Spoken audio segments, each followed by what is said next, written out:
Hello friends, welcome to my YouTube channel. আশা করি সবাই ভালো আছেন। আমি আল্লাহর রহমতে অনেক ভালো আছি। তো এই কিছুদিনের বৃষ্টির কারণে আমাদের প্রায় অনেক কিছু ক্ষতি হয়েছে, তো সমস্যা নেই, আমরা আবারও গাছ টাছ লাগাবো।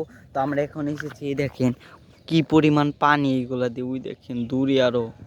আর এই জায়গায় দেখেন ওই যে তার তুর দিয়ে কত পাখি। তো ইব্রাহিম শিকারি থাকলে আমি আর ইব্রাহিম শিকারি মিলে শিকার করতাম।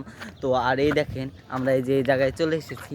তো এই দেখেন এটার ভিতরে মনে হয় এখন আর পাখি থাকে না, কারণ সেই দিন আমরা রাত্রে এসেছিলাম।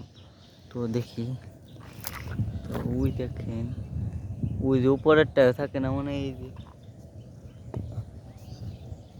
তো মনে হয় এইটাই থাকে না, কারণ এইটাই থাকলে আমরা অবশ্যই ধরতে পারতাম। সেই দিন রাত্রে আমি আর ইব্রাহিম শিকারি মিলে এসেছিলাম। তো দেখি যে ভিতরে কিছুই নেই।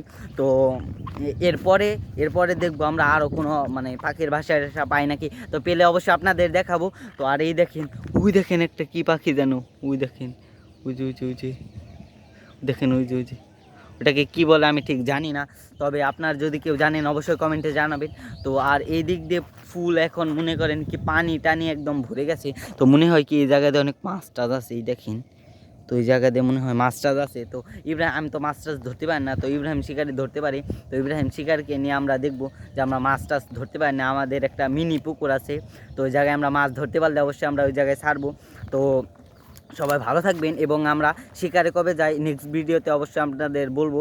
আর সবাই ভালো থাকবেন, এবং ভিডিও ভালো লাগলে অবশ্যই কমেন্টে জানাবে। তো সবাই ভালো থাকবেন, খুদা হাফিজ।